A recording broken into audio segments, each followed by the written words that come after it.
అందరికీ నమస్కారం. కాంగ్రెస్ పార్టీ అధికారంలోకి వచ్చిన తర్వాత అధికారం మీద జాగ్రత్తగా అడుగులు వేస్తూ అన్నీ నేర్చుకొని ఇంతకుముందు మేము చేయను ఏమైనా ఉన్నట్టయితే చేస్తారని చెప్పేసి ప్రజలంతా ఆశించారు. కానీ పైనుండి కింది వరకు ఇవాళ అహంకారంతో, అబద్ధాలతో, అసత్యాలతో గ్రామంలో మొదలు పెడితే పట్టణంలో వరకు సెక్రటరియట్ వరకు కూడా అన్ని అబద్ధాలు, అసత్యాలు మాత్రమే ప్రచారం చేస్తున్నారు. ఎవరి మీద ఏ విధంగా కక్ష సాధింపు చేయాలని చెప్పేసి ఆలోచిస్తున్నారు. ఓడిన కాంగ్రెస్ అభ్యర్థులే వాళ్ళందరూ కూడా పోలీస్ వ్యవస్థను, రెవెన్యూ వ్యవస్థను మొత్తాన్ని కూడా దుర్వినియోగపరుస్తూ గెలిచిన ఎమ్మెల్యేలను కూడా ఇతర పార్టీల నుంచి ఉన్న వాళ్ళందరినీ కూడా అవమానపరుస్తున్నారు, బెదిరిస్తున్నారు. కార్యకర్తలను అయితే చాలా ఇబ్బందులు పెడుతున్నారు. వాళ్ళ అబద్ధ ప్రచారాలు ఏ విధంగా అంటే, మేము ఎన్నికైన ఎమ్మెల్యేలము, ఎమ్మెల్సీలేము, ఎంపీలమే కాకుండా మా కుటుంబ సభ్యుల్ని కూడా అందులోకి లాగి వారు రాక్షసానందం పొందుతూ అబద్ధాలని, అసత్యాలను నిస్సిగ్గుగా ప్రచారం చేస్తున్నారు. కాంగ్రెస్ పార్టీ అధికార ప్రతినిధి అని చెప్పుకునే వాళ్ళు, ఆయన పేరు తీసుకోవడం కూడా నాకు అంత సబబు కాదు, కానీ తీర్మాన్ మల్లన్న అనేవాడు ఈ రాష్ట్రం గత 10 సంవత్సరాల్లో ఉన్నప్పుడు ఎలక్ట్రిసిటీ బోర్డులో 26-27 మంది ఉద్యోగస్తులను అక్రమంగా ఇచ్చినట్టు, అందులో పల్లా రాజేశ్వరరెడ్డి భార్య నీలిమ కూడా ఉన్నట్టు అని చెప్పేసి నిన్న మొత్తం మాట్లాడడం జరిగింది. నా భార్య పేరు నీలిమ. రండి సుమన్ గారు రండి.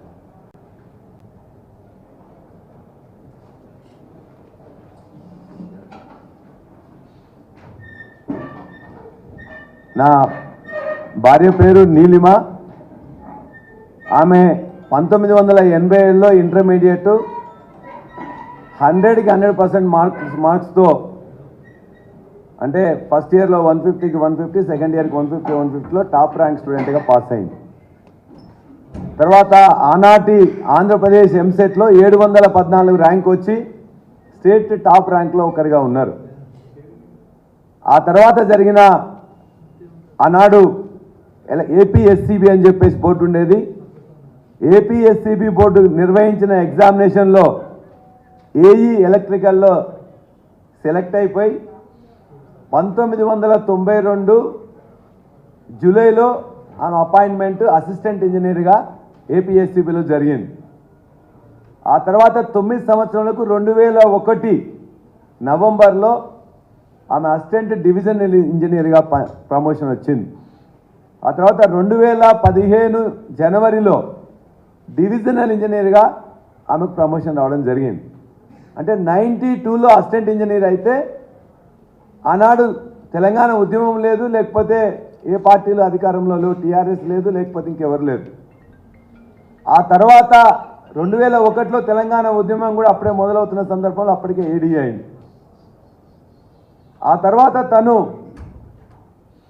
అనేక ప్రాంతాల్లో ఏఈగా, ఏడీగా, డీఈగా పనిచేసింది. సిటీలో విద్యుత్ సౌధలో, ఎర్రగడ్డలో ఉండే ఆఫీసులలో, కల్వకుర్తి, మహబూబ్నగర్ సంబంధించిన కల్వకుర్తిలో, మిర్యాలగూడలో పనిచేస్తున్నప్పుడు 6 months డెప్యుటేషన్ కూడా సెక్రటరియట్లో పనిచేసింది.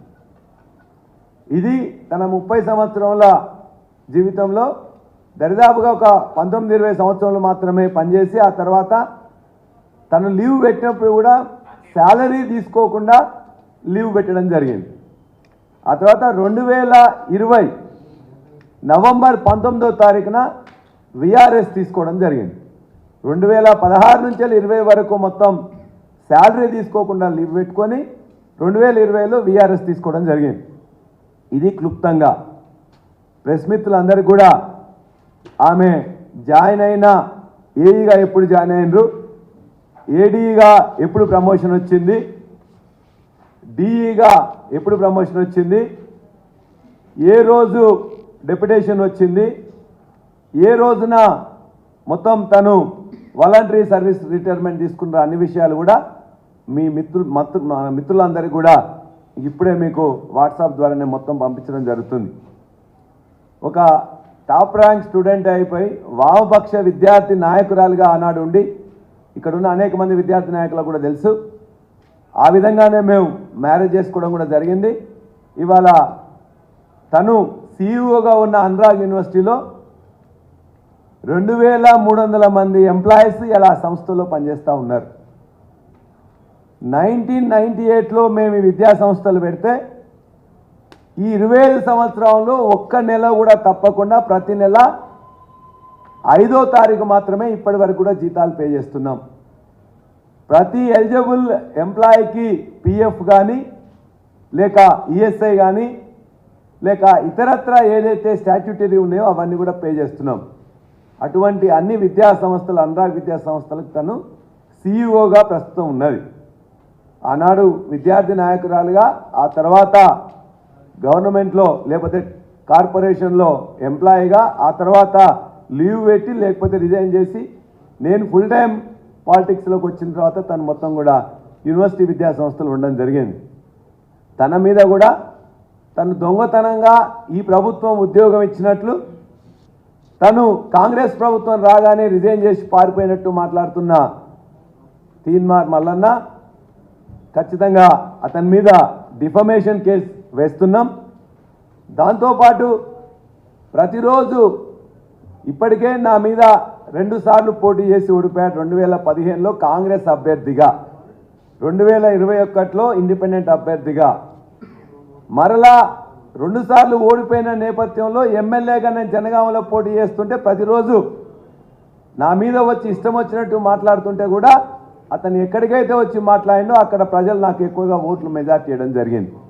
మరలా ఇవాళ ఎమ్మెల్సీ ఎన్నికలకు నోటిఫికేషన్ రాగానే నా మీద, మా కుటుంబం మీద, మా యొక్క విద్యా సంస్థల మీద, మా పార్టీ మీద, అందరి మీద కూడా ఇష్టం వచ్చినట్టు తూలనాడుతూ మాట్లాడుతూ కాంగ్రెస్ అధికార ప్రతినిధిగా, వాడు వ్యక్తిగతంగా ఉంటే మేము పట్టించుకునే వాళ్ళం కాదు, ఇలా కాంగ్రెస్ పార్టీ మాటగా కాంగ్రెస్ పార్టీ అధికార ప్రతినిధిగా ఉన్నాడు కాబట్టి మేము క్వశ్చన్ చేస్తున్నాం.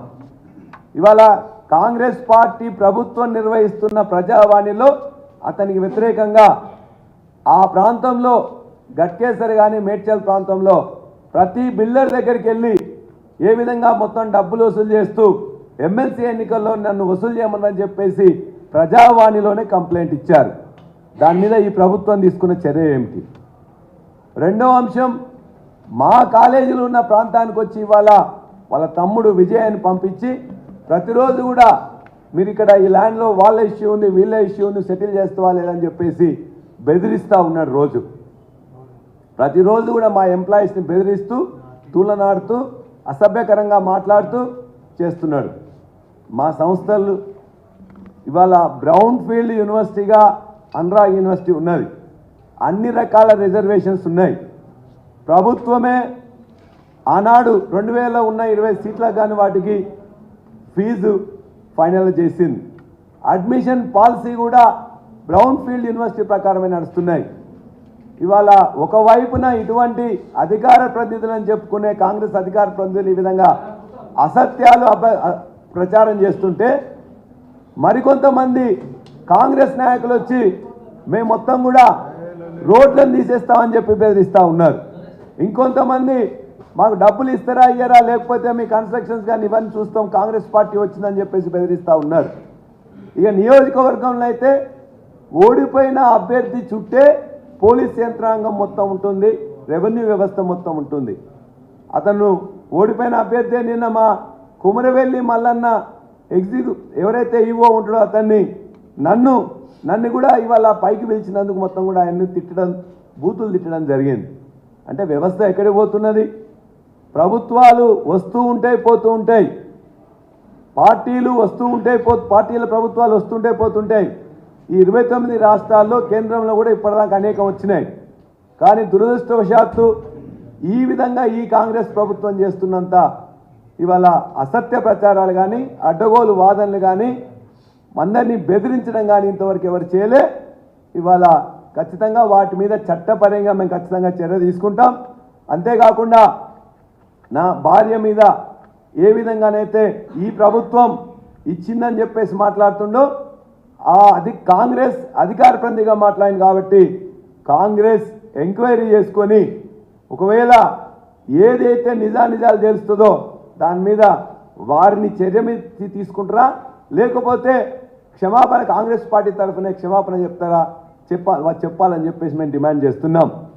అంతేకాకుండా ఇవాళ చాలామంది ఎమ్మెల్సీగా నువ్వు పోటీ చేస్తే చేయొచ్చు, కాంగ్రెస్ పార్టీ అభ్యర్థిగా నువ్వు ఎవరికైనా ఇస్తే ఇవ్వచ్చు. కానీ కాంగ్రెస్ ఇంతకుముందు నేను పోటీ చేసిన వాళ్ళను నేను తూలనాడతా, నేను ఇష్టం వచ్చినట్టు చేస్తా అంటే కుదరదు. ఎట్టి పరిస్థితుల్లో ఇటువంటి బెదిరింపులు కానీ ఎవరు కూడా సహించరు. ఇది తెలంగాణ రాష్ట్ర సమితి ఉద్యమ పార్టీగా ఉంది. ఉద్యమంలో 2001 నుండి 14 వరకు ఎవరు కూడా ఎమ్మెల్యేలు అవుతామో ఎమ్మెల్సీలు అవుతామో ఎంపీలు అవుతామో అని చెప్పి ఉద్యమం చేయలే.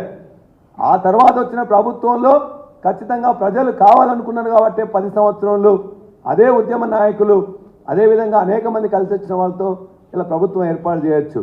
ఇలా ప్రభుత్వం మారినంత మాత్రాన మా యూనివర్సిటీకి వచ్చే ఇంటెలిజెన్స్ అధికారులు వచ్చి రోజు బెదిరిస్తూ ఉన్నారు.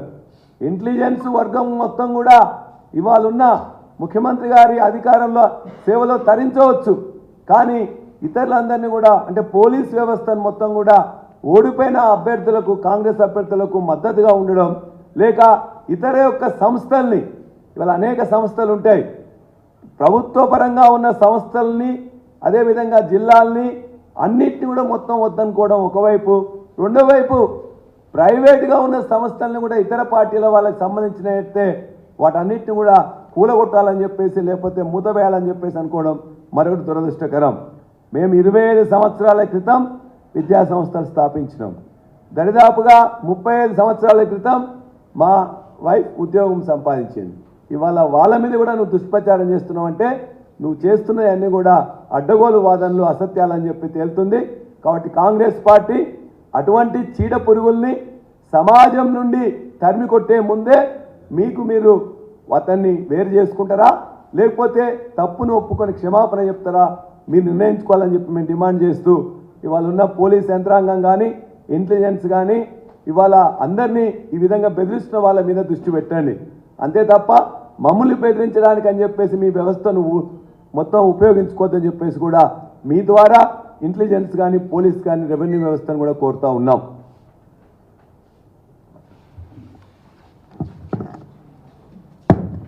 మీడియా మిత్రులకు నమస్కారం.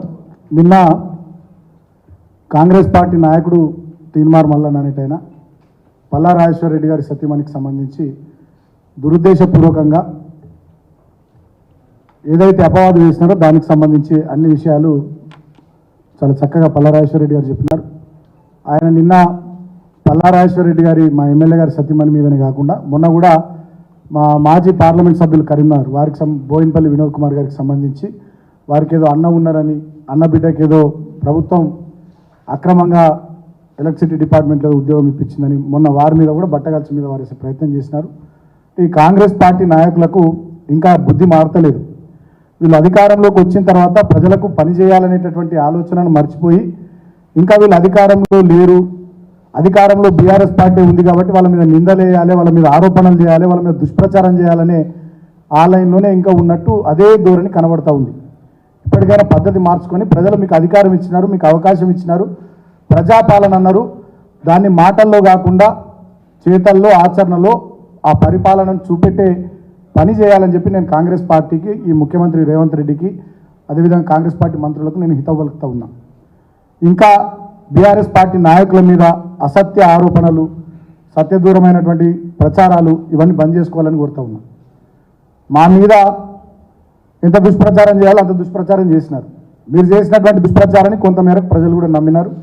మీకు ఒక అవకాశం వచ్చింది, సరే అవకాశం వచ్చింది, వచ్చినటువంటి అవకాశాన్ని సద్వినియోగం చేసుకొని ప్రజలకు ఏవైతే 420 హామీలు ఇచ్చిండ్రో, 6 గ్యారంటీలు అన్నారో, 100 రోజుల లోపల అమలు చేస్తామన్నారో దాన్ని మళ్ళీ పార్లమెంటు ఎన్నికల కోడ్ వస్తుంది అనేటటువంటి దానికి ముడిపెట్టకుండా మీరు ఇచ్చినటువంటి మాటను నిలబెట్టుకునే ప్రయత్నం చేయాలని కాంగ్రెస్ పార్టీ ప్రభుత్వాన్ని కోరుతా ఉన్నా. మళ్ళీ మేము ఇట్లా మాట్లాడితే ఒక మంత్రి ఉత్సాహతలేదని ఒకరు అంటారు, ఇంకొక ఆయన మీడియా మిత్రులు అడిగితే ఇట్లా మొత్తం ఇట్లా బల్లగు ఇట్లా అంటాడు ఇంకో మంత్రి. ఇక ఆ మంత్రుల హావభావాలు, మంత్రుల మాటలు, ముఖ్యమంత్రి కూడా నిన్న ఏదో టీవీ ఛానల్ ఇంటర్వ్యూలో వారు మాట్లాడుతున్నటువంటి తీరు, శాసన మండలిని పట్టుకొని వారు ఇరానీ కేఫ్, ఎమ్మెల్సీలను పట్టుకొని రియల్ ఎస్టేట్ డీలర్లు, బ్రోకర్లని మాట్లాడినటువంటి తీరును కూడా ఆ బిట్టు కూడా తిరుగుతూ ఉంది వాట్సాప్లో. మీరు కూడా చూసి నేను ఒక టీవీ ఛానల్కి ఇచ్చినటువంటి ఇంటర్వ్యూలో ముఖ్యమంత్రి గారు అన్నారు. సో ముఖ్యమంత్రి గారు మంత్రులు మాట్లాడుతున్నటువంటి భాష, వాళ్ళు వాడుతున్నటువంటి పదజాలము. మొన్న ఒక మంత్రి గారు సమీక్ష సమావేశంలో మా పల్లా రాజేశ్వర రెడ్డి గారు ప్రోటోకాల్ లేనటువంటి వ్యక్తుల్ని స్టేజ్ మీదకి ఎందుకు పిలుస్తారు, కార్యక్రమానికి ఎందుకు పిలుస్తారు అంటే, ఆ మంత్రి గారు మీరుంటే ఉండండి, వెళ్ళిపోండి అని చెప్పి వీరిని ఉద్దేశించి అనడం. అంటే నెల రోజులు కూడా కాలేదు కాంగ్రెస్ పార్టీ అధికారంలోకి వచ్చి, 3వ తారీఖు నెల రోజులు అయింది అంతే. ఈ నెల రోజుల్లోనే ముఖ్యమంత్రి గారి అహంకారము, మంత్రుల యొక్క అహంకారము, వాళ్ళ పద్ధతుల్ని రాష్ట్ర ప్రజానికం గమనిస్తూ ఉంది. రాష్ట్ర ప్రజలంతా కూడా చూస్తూ ఉన్నారు. ఇచ్చిన మాట మీద నిలబడి చెప్పినటువంటి విషయాల్ని ఆచరణలో నిజం చేసి ఆశగా ఎదురు చూస్తున్నటువంటి ప్రజలకు సహాయం చేసే పనిని పక్కకు పెట్టి పల్లా రాజేశ్వర రెడ్డి గారి విద్యా సంస్థల మీద దాడి, పల్లా రాజేశ్వర రెడ్డి గారి సతీమణి మీద దుష్ప్రచారం, వినోద్ కుమార్ గారి మీద వారి మీద దుష్ప్రచారం, ఇతర మా మాజీ మంత్రులు, మాజీ ఎమ్మెల్యేల మీద దుష్ప్రచారాలు, ఇటువంటివన్నీ కూడా బంద్ చేయాలని నేను కాంగ్రెస్ పార్టీకి హితవలుపుతా ఉన్నా. ఇలాంటి కక్ష సాధింపు ఇది మంచి సంప్రదాయం కాదు. 10 సంవత్సరాలు మేము కూడా అధికారంలో ఉన్నాం. 10 సంవత్సరాలు మేము కూడా అధికారంలో ఉన్నాం. ఇప్పుడు గొట్టాలు పట్టుకొని యూట్యూబ్ ఛానల్లో ఎవరెవరైతే మా మీద ఆరోపణలు చేస్తూ ఉన్నారో, అడ్డగోలుగా దుష్ప్రచారాలు చేస్తూ ఉన్నారో, వీళ్ళు 10 సంవత్సరాలు ఇట్లా చేసినా కూడా మేమేమనలే, అసలు ఎవరిని ఏమనలే. కానీ వాళ్ళ మీరు నెల రోజులకే మాజీ ఎమ్మెల్యేలకు గన్మెన్లను తీసేసిర్రు, మాజీ మంత్రులకు గన్మెన్లను తీసేసిర్రు, మాజీ ఎమ్మెల్సీలకు గన్మెన్లు తీసేసిర్రు. మేము 3వ తారీఖు నాడు ఓడిపోతే 4వ తారీఖే మా మంత్రుల క్వార్టర్స్కు R&B అధికారులు వచ్చి మీరు ఇమీడియట్గా క్వార్టర్లు కాల్ చేయాలని దబాయింపులు, ఎమ్మెల్యే క్వార్టర్సు, జిల్లాల్లో ఉన్నటువంటి నియోజకవర్గాల్లో ఉన్నటువంటి ఎమ్మెల్యే నివాస సముదాయాలు ఇమీడియట్గా ఖాళీ చేయాలని సామాన్లు బయట వారేయడాలు, మిర్యాలగూడ ఎమ్మెల్యే క్యాంప్ ఆఫీస్లో నుండి అయితే కేసీఆర్ గారి ఫోటో బయట రోడ్డు మీద తీసుకొచ్చి పెట్టి మీ కార్యకర్తలు దుక్కడాలు, ప్రగతి భవన్ లోపలికి పోయి కేసీఆర్ గారి పేరు ఆనాటి ముఖ్యమంత్రిగా వారు వేసినటువంటి శిలాఫలకానికి సంబంధించినటువంటి ఆ పేరును కూడా బురదతోని తుడిచేసే సిగ్గుమాలినటువంటి చర్యలు, నీతిమాలిన చర్యలు ప్రజలంతా చూస్తూ ఉన్నారు. ఇవి బంద్ చేయండి అని కోరుతూ ఉన్నాం. ప్రజాస్వామ్యంలో ఇది మంచి సంప్రదాయం కాదు, బంద్ చేయండి. మేము కూడా అసెంబ్లీ వేదికగా కానీ ప్రెస్ మీట్లలో కానీ చాలా మంచిగా చెప్తా ఉన్నాం. మా నాయకులు కేటీఆర్ గారు కానీ, హరీష్ రావు గారు కానీ, మాజీ మంత్రులు కానీ మేమందరం కూడా చెప్తా ఉన్నాం. ప్రభుత్వం మీద కొత్తగా వచ్చింది, ఎస్ డెఫినెట్గా కొన్ని రోజులు మేము కూడా చూస్తాం, సహకరిస్తాం. మీరు ఏమేమి చెప్పారో 100 రోజులు అన్నారు, అవన్నీ ఇంప్లిమెంట్ చేసే ప్రయత్నం చేయండి, మేము పూర్తి స్థాయిలో సహకరిస్తామని చెప్పిన తర్వాత కూడా ఆ పనిని పక్కకు పెట్టి మా మీద బురద జల్లేటటువంటి ప్రయత్నాలు, ఏదో అప్పుల కుప్ప రాష్ట్రాన్ని చేసిరని చెప్పి సృష్టించినటువంటి ఆస్తులు, పెంచినటువంటి తెలంగాణ యొక్క ఖ్యాతి, పెరిగినటువంటి తెలంగాణ ప్రజల భూముల ధరలు, కూడినటువంటి ఆస్తిపాస్తులటువంటి విలువ, వీటి గురించి మాట్లాడకుండా ఎంతసేపటికి తెలంగాణ రాష్ట్రం ఇమేజ్ను దెబ్బతీసే విధంగా అప్పుల కుప్ప అని చెప్పి మాట్లాడి తెలంగాణ రాష్ట్రం యొక్క పరపతిని తగ్గించేటటువంటి ప్రయత్నం, మీ చేతకాని తనాన్ని, మీ అసమర్థతను, మీకు లేనటువంటి పరిపాలన అనుభవాన్ని కప్పిపుచ్చుకోవడానికి మా మీద చేస్తున్నటువంటి ఎదురుదాడి, ఇవన్నీ ప్రజలు గమనిస్తూ ఉన్నారు. ఇవాళ మీరు అంటా ఉన్నారు, అడ్డగోలు మాటలు మాట్లాడుతూ ఉన్నారు, ఎట్లా పడితే అట్లా మాట్లాడుతూ ఉన్నారు. కానీ ఒకటి మాత్రం ఇవాళ తెలంగాణ ప్రజలకు ఈ మీడియా సమావేశం ద్వారా నేను గుర్తు చేస్తూ ఉన్నా, నేను తెలియజేస్తూ ఉన్నా.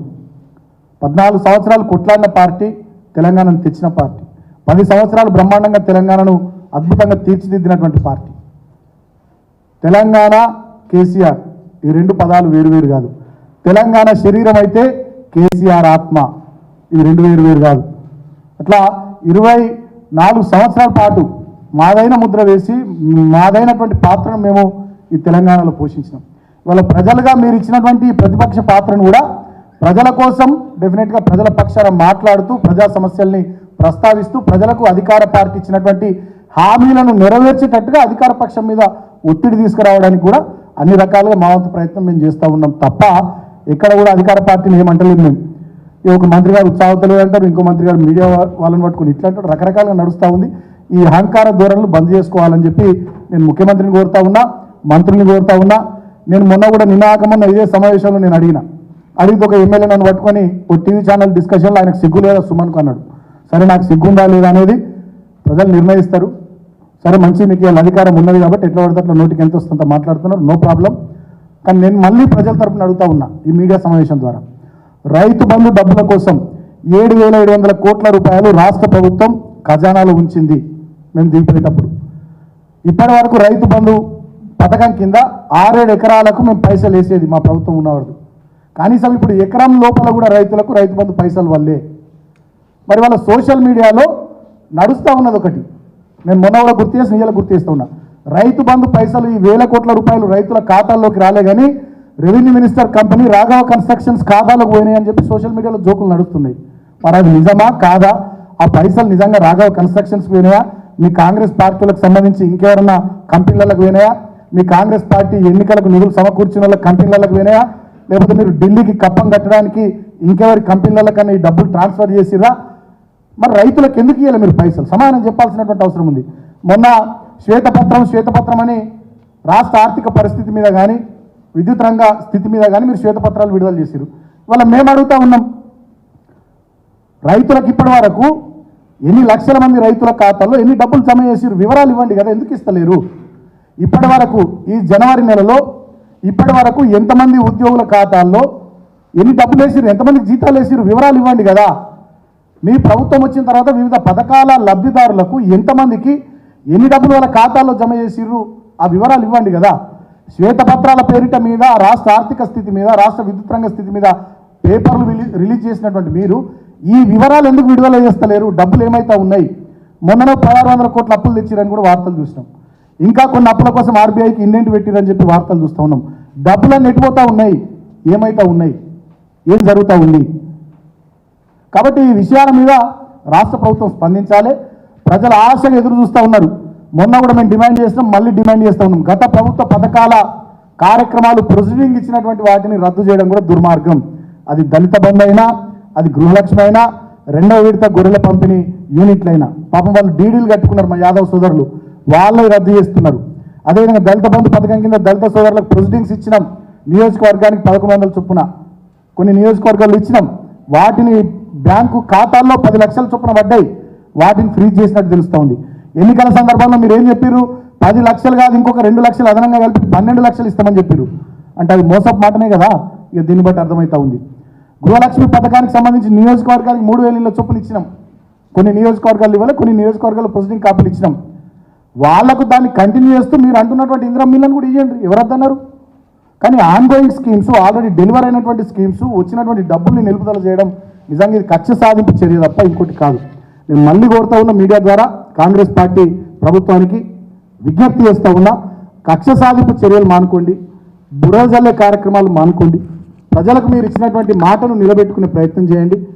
ఫిబ్రవరి నెలాఖరులో మళ్ళీ ఎంసీసీ రాబోతూ ఉందంటున్నారు, లోక్సభ ఎన్నికల నోటిఫికేషన్ రాబోతూ ఉందంటున్నారు. మళ్ళా దాని పేరు మీద మీరు 6 గ్యారంటీలు 420 పథకాల అమలును మళ్ళీ ఒక 3-4 నెలలు వాయిదా వేసే ప్రయత్నాలు చేయకండి. మీకు విషయం తెలుసు, అర్థమవుతుంది. ఢిల్లీలో కూడా మీ అధిష్టానం ఉన్నది, ఏం జరుగుతుందో మీకు తెలుసు. కాబట్టి వీలైనంత తొందరలో మీరు ఇచ్చినటువంటి హామీలు నిలబెట్టుకునే ప్రయత్నం చేయండి. ఇప్పటికే మీరు లైన్లలో జనాలను నిలబెట్టి ఇబ్బందులు పెట్టినరు. అయినప్పటికీ కూడా జనాలు ఇబ్బందులు పడుతూ మీ మీద నమ్మకంతో లైన్లలో నిలబడి కిలోమీటర్ల మేర నిలబడి చల్లటి ఈ చలికాలం పూట అప్లికేషన్లు ఇచ్చుకున్నారు. వాటన్నిటిని స్క్రూటిన్ చేయండి. అందరికీ ఎవరెవరైతే పథకాలకు సంబంధించి అప్లై చేసుకున్నారో మీరు ఇచ్చిన మాటల్ని నమ్మి అవన్నిటిని కూడా అమలు చేసే ప్రయత్నం వీలైనంత తొందరలో ఈ ప్రభుత్వం చేయాలని మేము కోరుతా ఉన్నాం.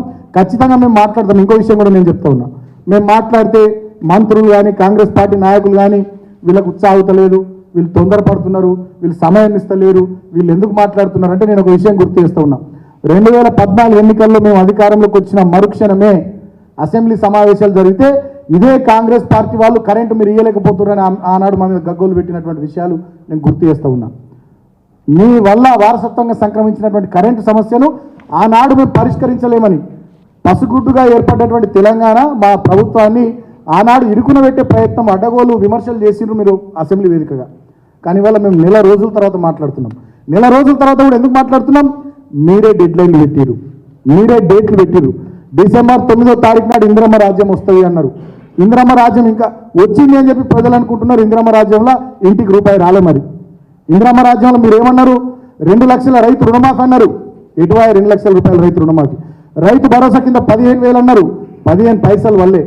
ఆడబిడ్డ పెళ్లి చేసుకుంటే ఈ బీఆర్ఎస్ ప్రభుత్వ హయాంలో పెళ్లి చేసుకుంటే 1,00,000 వస్తుంది, కాంగ్రెస్ వచ్చినాక తులం బంగారం 1,00,000 కల్పిస్తామన్నారు. పెళ్లిళ్ళు చేసుకున్న వాళ్ళు ఆడబిడ్డలు ఎదురు చూస్తూ ఉన్నారు. నీ తులం బంగారం మాట దేవుడు ₹1,00,000 కూడా రాలే ఇంకా. అదేవిధంగా కరెంటు బిల్లులు 200 యూనిట్ల వరకు ఉచితంగా మీరే కడతామన్నారు. మరి జనవరి నెలలో ఎక్కడెక్కడ 200 యూనిట్ల వరకు కరెంటు బిల్లులు మీరు కట్టారు ఆ వివరాలు కూడా దయచేసి బయట పెట్టాలని చెప్పి నేను ఈ ప్రభుత్వాన్ని కోరుతా ఉన్నా. అదేవిధంగా ₹4,000 పెన్షన్లు ఇస్తామన్నారు. ఎక్కడెక్కడ ₹4,000 పెన్షన్లు ఇచ్చిరో ఈ జనవరి నెలలో దయచేసి ఆ వివరాలు కూడా విడుదల చేయాలి. 2,500 ఇస్తా అన్నారు మహాలక్ష్మి పథకం కింద, ఎంతమంది మహిళలకు ఇచ్చిర్రు ఆ వివరాలు కూడా చెప్పాలి. ఇంకా దుర్మార్గమైనటువంటి విషయం ఏంటంటే మాకు క్షేత్రస్థాయి నుండి వస్తున్నటువంటి సమాచారం ఆర్టీసీ బస్సుల్లో మహిళలకు ఫ్రీ సౌకర్యం అని పెట్టి ఇవాళ ఆర్టీసీ బస్సు సర్వీసులు తగ్గించారు. చాలా గ్రామాల నుంచి సర్వీసులు రద్దు చేశారు. త్వరలో ఆ వివరాలు కూడా మేము అన్ని వివరాలు సేకరిస్తా ఉన్నాం. అన్ని గ్రామాల నుంచి ఏ రూట్లలో బస్ సర్వీసులు వీళ్ళు రద్దు చేసిరో ఆ వివరాలన్నీ కూడా త్వరలో మీడియా ద్వారా ప్రజల ముందు పెడతాం. మొన్న సతీష్ అనే సోదరుడు ఆటో డ్రైవర్ ఆత్మహత్య చేసుకొని చనిపోయిండు. అది ఆత్మహత్య కాదు, ఆటో డ్రైవర్ సోదరుడిది. కాంగ్రెస్ పార్టీ రేవంత్ రెడ్డి ప్రభుత్వము నెల రోజుల నీ పరిపాలన గిఫ్ట్ రేవంత్ రెడ్డి ఈ తెలంగాణ సమాజానికి ఇచ్చినటువంటి గిఫ్ట్ సతీష్ అనేటటువంటి ఆటో డ్రైవర్ ఆత్మహత్య. ఇవాళ మేము డిమాండ్ చేస్తూ ఉన్నాం బీఆర్ఎస్ పార్టీ పక్షాన ప్రతి 6 లక్షల ఆటో డ్రైవర్ల కుటుంబాలు ఉన్నాయి ఈ రాష్ట్రంలో. ప్రతి ఒక్క ఆటో డ్రైవర్కు నెలకు ₹15,000 జీవన భృతి ఇవ్వాలని మేము కోరుతూ ఉన్నాం. బస్సులో మహిళలకు ఫ్రీ సౌకర్యం పెట్టిరు ఓకే, మరి ఆటో డ్రైవర్ల సంగతి ఏంది? వీళ్లకు నెలకు ₹15,000 జీవన భృతి ఇచ్చి ఈ ఆటో డ్రైవర్ల కుటుంబాలను కూడా ఆదుకోవాలని మేము డిమాండ్ చేస్తూ ఉన్నాం. ఇందాక సోదరుడు పల్లా గారు ఒక మాట చెప్పినారు మా ఎమ్మెల్యే గారు, ఇంటెలిజెన్స్ అధికారులు అమరావతి యూనివర్సిటీకి పోయి ఇంకో దగ్గరికి పోయి అక్కడికి పోయి ఇక్కడికి పోయి వివరాలు సేకరించి అది ఇదని చెప్పి వారు ఆ విషయాలు చెప్పినారు. బెదిరిస్తున్నారు, మాట్లాడుతూ ఉన్నారని చెప్పి. బెదిరిస్తులు మాట్లాడలేదు కాదు, వాళ్ళు ఫోన్లు కూడా ట్యాప్ చేస్తున్నారని తెలుస్తూ ఉంది. సరే, నేను అది కూడా కొడతా ఉన్నారు ఈ రాష్ట్ర ప్రభుత్వాన్ని. ఫోన్లు ట్యాప్ చేసుడు, ప్రతిపక్ష పార్టీలను బెదిరిస్తుళ్ళు, వాళ్ళ ఆస్తులు ఉన్న దగ్గరకు వాళ్ళని భయప్రాంతులకు గురి చేసే ప్రయత్నాలు ఈ ఇంటెలిజెన్స్ అధికారులు బంద్ పెడితే మంచిది. మేము కూడా 10 సంవత్సరాలు అధికారంలో ఉన్నాం. అధికారం ఎవరికి శాశ్వతం కాదు, నేను అధికారులకు కూడా తెలియజేస్తూ ఉన్నా. సంతోషం, మంచిది. రేవంత్ రెడ్డి గారి రాజ్యం వచ్చింది. రేవంత్ రెడ్డి గారి రాజ్యంలో ఇంటెలిజెన్స్ చీఫ్ గారు వచ్చినారు. సరే, మీ పోలీస్ డిపార్ట్మెంట్ అధికారులు అందరూ కూడా వచ్చినారు, చాలా మంది వచ్చినారు. ఓకే, ఎక్కడెక్కడ పోస్టింగ్లు ఎవరెవరు ఇచ్చుకున్నారో సమాజమే చూస్తుంది. పరిపాలన చేయండి, శాంతి భద్రతలను కాపాడుర్రి. హైదరాబాద్కు ఉన్నటువంటి ఇమేజ్ను, తెలంగాణ రాష్ట్రానికి ఉన్నటువంటి ఇమేజ్ను పోలీస్ డిపార్ట్మెంట్ పరిధిలో కూడా పెంచే ప్రయత్నం చేయరు తప్ప ఈ రకంగా బెదిరింపులకు గురి చేయడం, భయభ్రాంతులకు గురి చేయడం, ఫోన్లు ట్యాప్ చేయడం, ఎమ్మెల్సీలే భద్రతను తగ్గించి మొత్తానికి వాళ్ళ గన్మెన్లను లేకుండా చేయడం. ఇవాళ మా గోదావరి వ్యాలీ ఏరియా ఉంది. ఇవాళ మీ మీడియా మిత్రులకు అర్థమవుతుంది కాబట్టి చెప్తా ఉన్నాం. చాలామందికి థ్రెట్ పర్సెప్షన్ ఉంది. మా కోనప్ప గారి నుంచి మొదలుకుంటే ఖమ్మం జిల్లాలో చాలామంది ఆ గోదావరి ప్రాణహిత నదీ పరివాహక ప్రాంతాల్లో చాలామంది మాజీ ఎమ్మెల్యేలకు, మాజీ ఎమ్మెల్సీలకు, మాజీ మంత్రులకు థ్రెట్ పర్సెప్షన్ ఉంది. అది గవర్నమెంట్కి కూడా తెలుసు. అయినప్పటికీ కూడా సెక్యూరిటీ విత్డ్రా చేశారు. ఇది చాలా బాధాకరం. చిన్న సంఘటన జరిగిన ఒక మాజీ శాసనసభ్యుడికి కానీ, మాజీ శాసన మండలి సభ్యుడికి కానీ ఎవరికి కూడా చిన్న సంఘటన ఏమైనా జరగరాదు. డెఫినెట్గా ఈ రాష్ట్ర ప్రభుత్వాన్ని బాధ్యత అవుతుంది తప్ప ఇంకోటి కాదు. అదేవిధంగా కక్ష సాధింపు చర్యలు అని పదే నేను ఎందుకు మాట్లాడుతూ ఉన్నానంటే, మొన్న తుంగతుర్తిలో మా సురేష్ సోదరుడి మీద దాడి చేసినారు. వారిని కొట్టిరు, వారి వైఫ్ని కొట్టిరు. అదేవిధంగా అదే తుంగతుర్తి నియోజకవర్గంలో ఒక సోదరుడు న్యూ ఇయర్ విషెస్ చెప్తూ కేటీఆర్ గారి ఫోటో పెడితే వాళ్ళ ఇంటి మీద దాడి చేసి వాళ్ళ అమ్మ పెద్ద మనిషి అని చూడకుండా ఆమెను కూడా కొట్టిరు. కొల్లాపూర్ నియోజకవర్గంలో ఒక సోదరుడిని హత్య చేసిరు. అదేవిధంగా ఇవాళ మా మందమరి లాంటి పట్టణంలో బీఆర్ఎస్ పార్టీ నాయకులు గడిచిన 10 సంవత్సరాలు ఉంటున్నటువంటి సింగరేణి క్వార్టర్లు 21 క్వార్టర్లు ఖాళీ చేయాలని నోటీసులు ఇచ్చారు. అదే మందమరి పట్టణంలో 100 మంది ఇతరులు చాలామంది ఉంటున్నారు. కాంగ్రెస్ పార్టీలు కూడా ఉన్నారు క్వార్టర్స్లో, సిపిఐ పార్టీలు ఉన్నారు, ఏఐటీసీ వాళ్ళు ఉన్నారు, ఐఎన్టీసీ వాళ్ళు ఉన్నారు, ఇతరులు మీడియా మిత్రులు ఉన్నారు, చాలామంది ఉన్నారు. కానీ కక్ష కట్టి కేవలం ఒక 21 మంది మా బీఆర్ఎస్ పార్టీ నాయకుల ఇళ్లకు నోటీసులు అతికిచ్చారు. ఇంత దుర్మార్గంగా ఈ కక్ష సాధింపు దూరంతో పోతే ఇది మంచిది కాదు. ప్రజలు అన్ని విషయాలు గమనిస్తూ ఉన్నారు. ఇది పెద్ద మహామహులు అనుకున్న వాళ్ళనే, పెద్ద నియంత్రణనే ప్రపంచవ్యాప్తంగా కూలగొట్టినటువంటి పారద్రోలినటువంటి సందర్భాలు ప్రజలకు ఉన్నాయి. కాబట్టి మీరు ఇటువంటి అడ్డగోలు పనులు చేస్తే డెఫినెట్గా రాబోయే పార్లమెంట్ ఎన్నికలు ఎంతో దూరమే లేదు. రాబోయే పార్లమెంట్ ఎన్నికల్లో డెఫినెట్గా ప్రజలు మీకు తగిన రీతిలో బుద్ధి చెప్తారు. ఇటువంటి పద్ధతులు మానుకోవాలని చెప్పి హితవు పలుకుతూ ఇవాళ మా పల్లా రాజేశ్వర రెడ్డి గారి విషయంలో కూడా డెఫినెట్గా ఈ ఎవరైతే కాంగ్రెస్ పార్టీ నాయకుడు తీన్మార్ మల్లన్న గారు ఉన్నారో వీరి విషయంలో కానీ, మా వినోద్ కుమార్ గారి విషయంలో బురద జల్లే కార్యక్రమాలు ఏవైతే చేస్తున్నారో ఇటువంటి బంద్ చేయాలని కోరుతా ఉన్నాం. బంద్ చేయకపోతే డెఫినెట్గా చట్టపరంగా ఏ రకమైనటువంటి చర్యలు తీసుకోవాలో ఆ రకంగా మేము ప్రొసీడ్ అవుతాం. Thank you.